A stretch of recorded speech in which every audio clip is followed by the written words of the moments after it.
விசேஷமாக இந்த கிறிஸ்தவ உலகத்திலே ஊழியர்களாலே ஒன்று நல்ல ஊழியர்களும் இன்னொன்று கள்ள ஊழியர்களும் இவர்களாலே நல்ல ஊழியர்களாலே தேவ நாமம் மகிமைப்படுகிறது. கள்ள ஊழியர்களாலே தேவ நாமம் தூஷிக்கப்படுகிறது. நம்ம யாரும் அழிஞ்சு போயிடணும், அவங்க கெட்டு போயிடணும் அப்படின்னு ஆண்டவருக்கு விருப்பம் இல்லை. அவளுக்காக ஜெபிக்க போகிறோம். விசேஷமாக ஜான் ஜெபராஜ் அவளுக்காக ஜெபிக்க போகிறோம்.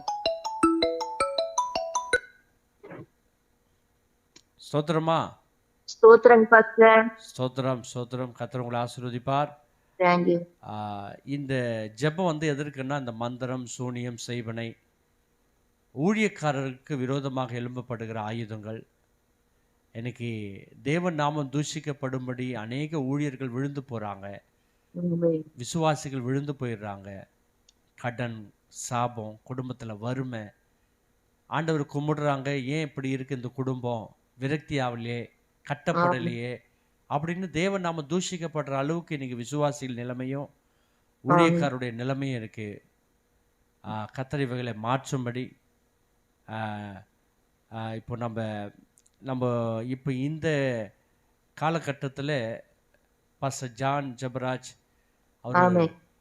அவர் விழுந்து போய் அவரால் தேவநாமம் தூஷிக்கப்பட்டு, தேவநாமம் இப்போ நேற்று தினத்தில் கூட பார்த்தேன், ஒரு வீடியோ அவர் பாலியல் தொந்தரவு சிறு பிள்ளைகளுக்கு கொடுத்தார் என்பதை எல்லா நியூஸில் இதெல்லாம் எப்படி நடக்குது, ஏன் அவர் மனைவி விட்டு பிரிந்தார், ஏன் அவருடைய ஊழியத்தில் இப்படிப்பட்ட பெரிய பிளவு, தேவநாமம் ஏன் தூஷிக்கப்படுதுன்னா பெருமைக்காக, தன்னை காட்டிக்கொள்வதற்காக இவங்க செய்கிற சில காரியங்கள் தான் பிசாசானவன் இப்படிப்பட்ட ஊழியர்களை, இளம் ஊழியர்களை விழ வைக்கிறான்.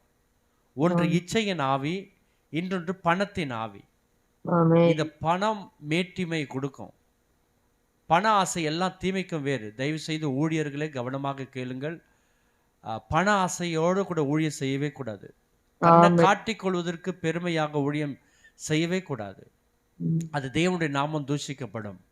அதே போல இச்சையின் ஆவி, தனக்கு இருக்கிற மனைவியோடு கூட சந்தோஷமா இருக்கணும், குடும்பத்தோட ஊழியம் செய்யணும். அதை விட்டுட்டு இச்சையான கள்ள தொடர்புகள், ஒரு ஊழியக்காரன் மேல குற்றம் சாட்டப்படாதவனா இருக்கணும். வேதம் சொல்லுகிறது, ஒரு ஊழியக்காரன் குற்றம் சாட்டப்படாதவனும் ஒரே மனைவியுடைய ஊழியக்காரனா இருக்கணும். பொல்லாத அசுத்தங்களுக்கெல்லாம் விலகி இருக்கணும், பரிசுத்தத்தை காத்து கொள்ளணும். ஜான் ஜெபராஜுக்காக, நானும் ஒரு ஜெபராஜ் தான், ஆனால் இந்த ஜெபராஜ் அந்த ஜெபராஜுக்காக பரிந்து பேசி ஜெபிக்கலாம். ஒருவனும் கெட்டுப்போக ஆண்டவருக்கு சித்தமில்லை. இப்படிப்பட்ட ஊழியர்கள், இப்படிப்பட்ட கள்ள உபதேசி பேசி தன்னை காட்டி கொள்ளுகிற ஊழியர்கள்லாம் மனம் திரும்பணும். அதற்காக தான் நம்ம ஜெபிக்க போகிறோம். ஆமென். எந்த ஊழியக்காரனும் விழுந்து போகக்கூடாது, அதனால் தேவன் நாம தூஷிக்கப்படக்கூடாது. இன்னைக்கு உலகமெங்கிலும் பிரபலமாக இருந்த ஜான் ஜெபராஜ் அவளுடைய பெயர் கெட்டு போய் இன்னைக்கு தேவ நாமம் ஊழியத்தை தூஷிக்கப்படும்படி எல்லா மீடியாவிலும் அவரை பற்றி தான் பேசிட்டு இருக்கிறாங்க. இதெல்லாம் கர்த்தர் மாற்றணும். தயவுசெய்து ஊழியர்களை, இளம் ஊழியர்களை மாற்றிக்கொள்ளுங்கள். கர்த்தருக்காக உண்மையாக செய்யுங்க, பேருக்காக, பெருமைக்காக, புகழுக்காக அல்ல. தேவனுடைய நாமம் மகிமைக்கென்று ஊழியம் செய்யுங்கள்.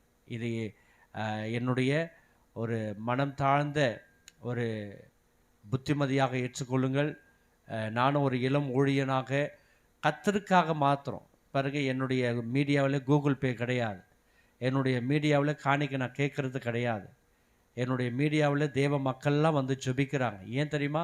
உலக எழுப்புதல் கொண்டு வரணும்னா நாம் சிறுகவும் அவர் பெருகவும், இயேசுனுடைய பெயர் தான் பெருகணும். ஆகையினாலே அந்த ஊழியத்தை செய்து கொண்டு இருக்கிறோம். இது போல மனத்தாழ்மையோடு கூட செய்யுங்கள். பேருக்காக, பெருமைக்காக, புகழுக்காக அல்லாமல் மனத்தாழ்மையோடு செய்யுங்கள். கர்த்தர் உங்களை பெயரை உயர்த்துவார், உங்களை அவர் மகிமைப்படுத்துவார். ஒருவன் ஊழியம் செய்வானால் அவன் என்னை பின்பற்ற கடவன். இயேசு சொன்னார். ஆமா, நான் எங்கே இருக்கிறோனோ என் ஊழியக்காரன் அங்கே இருப்பான். அப்பதான் ஊழியம் செய்கிறவனுக்கு பிதாவினால் கனம் உண்டாகும். இளம் ஊழியர்களுக்கு ஒரு அருமையான ஒரு மனம் தாழ்ந்த சில காரியங்கள் இளம் ஊழியர்கள் பாடல்கள் மூலமாக, ஆராதனை மூலமாக இன்னைக்கு தேவ செய்தியின் மூலமாக இன்னைக்கு பெருகி கொண்டிருக்கிறார்கள். தேவனுக்கு தான் மகிமை. ஆனால் அந்த பெருக்கம் அடைகிற அந்த ஊழியர்கள், பிரபலமாக்குகிற அந்த ஊழியர்களுக்குள்ளே பெருமையின் ஆவி வந்துடும், பண ஆசை வந்துடும், இச்சையின் ஆவி நிச்சயம் வரும். அவைகளிலே ஜெயிக்க வேண்டுமென்றால் வேதத்தினுடைய அடிப்படையிலே மனத்தாழ்மையோடு கூட ஊழியம் செய்யுங்கள். இன்னைக்கு பிரபலமாக இருக்கிற அநேக ஊழியர்கள் ஏன் விழுந்து போகிறார்கள்? ஏன் அவர்களால் தேவன் நாமம் தூஷிக்கப்படுகிறது? பண ஆசை தான். தன்னை காட்டிக்கொள்ள வேண்டும். வேதம் சொல்லுகிறது வசனம்தான் பிரசித்தமாயிற்று. ஆனால் ஊழியர்கள் தன்னுடைய பெயரும் தன்னுடைய புகழையும் இல்லை, தான் முதன்மையாக வரணும்னு சொல்லி அந்த பெருமையின் ஆவி அவங்களுக்குள்ளே செயல்படுது. இயேசு கிறிஸ்து எந்த இடத்துலையும் தன்னை காட்டிக்கொள்ளாமல் தேவனையே காட்டினார். அதே போல் இயேசுவுக்கு ஊழியம் செய்கிற நாம் இயேசுவை மட்டும்தான் காட்டணும், நம்மை காட்டவே கூடாது. ஆகினாலே பணத்திற்காக, பேருக்காக, புகழுக்காக, ஆஸ்திக்காக, அந்தஸ்துக்காக, பெருமைக்காக ஊழியம் செய்யாதபடிக்கு இளம் ஊழியர்கள் தயவுசெய்து பாஸ்டர் ஜான் ஜெபராஜை அவரை போன்ற பின்பற்றாமல் ஆடல் பாடல் கொண்டாட்டம் லைட்டு போக தன்னை காட்டணும், ஒரு ரஹ்மான் மாதிரி, அனிருத் மாதிரி, இவங்கள மாதிரி பாடல் பாடி தன்னை புகழ்ச்சியாக காட்டணும்னு சொல்லி விரும்பினார். ஆனால் இன்றைக்கி விழுந்து போயிருக்கிறார். அவருக்காக ஜெபித்திருக்கிறோம். இளம் ஊழியர்கள் பாதுகாப்பாக இருங்கள், தாழ்மையோடு கூட இருங்கள், ஜெபத்தில் அதிக நேரம் காத்திருங்கள். ஒன்று பணத்தினால் விழுவார்கள், இன்னொன்று இச்சையினால் விழுவார்கள். இதில் காத்து கொள்ளும்படி அன்போடு கூட கேட்டுக்கொள்கிறேன். கர்த்தர் தாமே நிச்சயம் உங்கள் ஊழியத்தையும் உங்களையும் ஆசீர்வதிப்பா. தேவ நாமம் தான் மகிமைப்படணும்.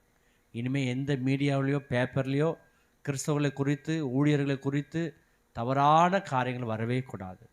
ஆமென். கர்த்தர் உங்களை ஆசீர்வதிப்பார்.